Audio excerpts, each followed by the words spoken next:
300 years ago, the very mention of pirates like Blackbeard and Captain Kidd would probably have sent shivers through all but the bravest of seamen. Infamous for plundering dozens of trading ships and cargo vessels, tales about their bloody exploits have fascinated and terrified generations of people ever since. But pirate attacks are no longer confined to the pages of history books and novels. They are real-life situations the seafarers of today face every time they set sail, especially on the seas around Asia. Susan Yu reports.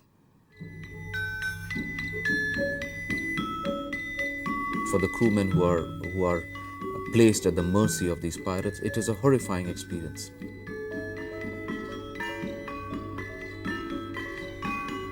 Our lives are in danger, so we have to worry about everything.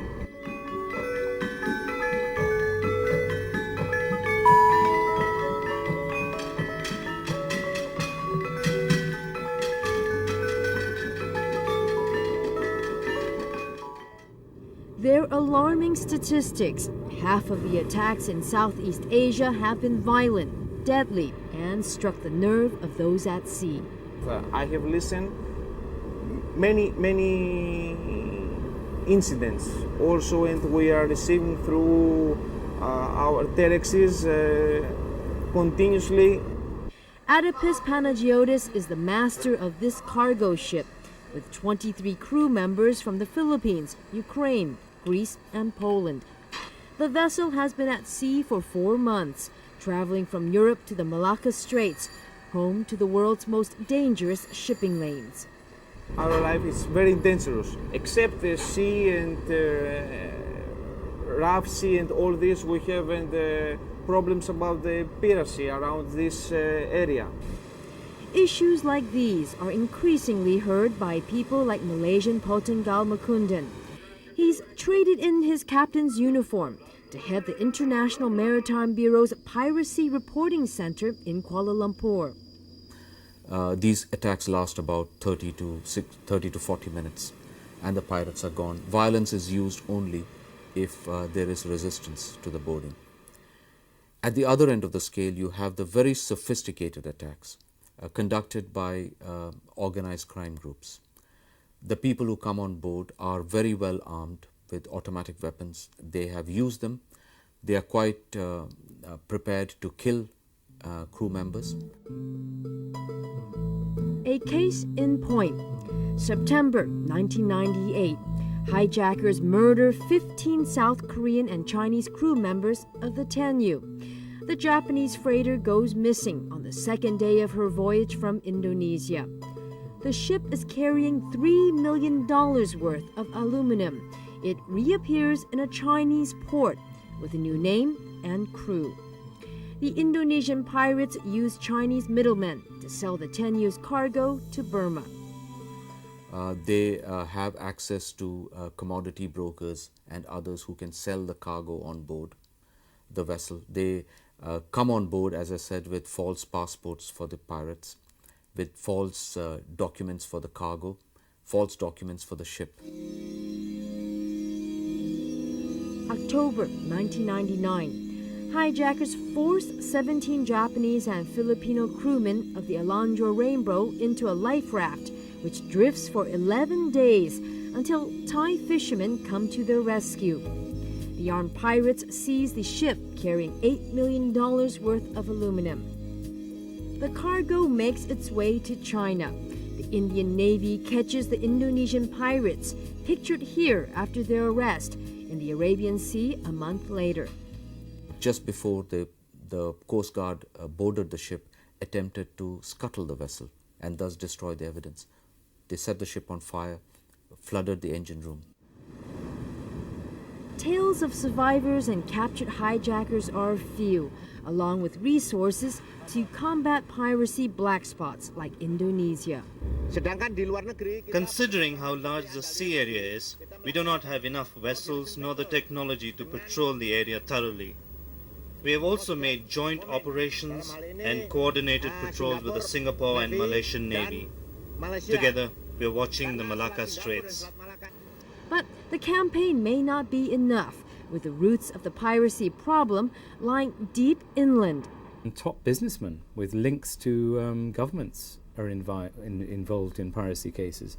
Where there is corruption, perhaps the trade will still flourish. And flourish it has. The reason why they're called phantom ships is because they have a phantom identity.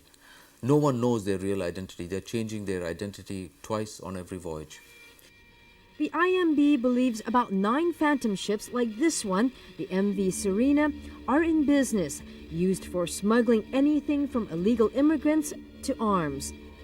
Many head to China, where it's common knowledge corruption at ports allow phantom ships to thrive.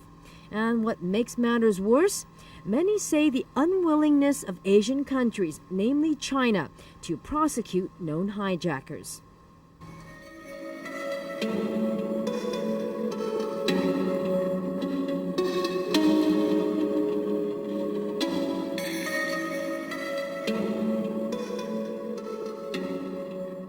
Considering these events, you'd think China was not a signatory of the 1988 Rome Convention for the suppression of unlawful acts against the safety of maritime navigation. Well, it is, along with Japan, Australia, and recently India, the only 4 Asian nations to be under the convention. China has long been criticized for not exerting its obligation as a signatory to prosecute or extradite hijackers. But amid international pressure, it seems China is now taking concrete action. January 2000, China executes 13 mainland pirates for the murders of 23 crew members of the Hong Kong freighter MV Cheongsan, which was hijacked in November 1998 in Chinese waters. The laws of the country prevailed, which was in the case of China, were execution. That's the way they feel it's appropriate to deal with it. Most Asian countries don't have laws, domestic laws, which allow them to prosecute people that have committed a crime outside their territory. And to make matters worse, loopholes are compounded by the fact that some shipping companies aren't transparent about their customers and cargo. But despite this, the industry is urging all Asian nations to ratify the 1988 Rome Convention, as well as working together to combat piracy in the region. For seafarers, that's welcome news. All these countries around, they are living from the ships. We are carrying products for these countries. I don't think that there is any reason to risk our lives for anything. This is a normal workday for Reverend Peter Ellis.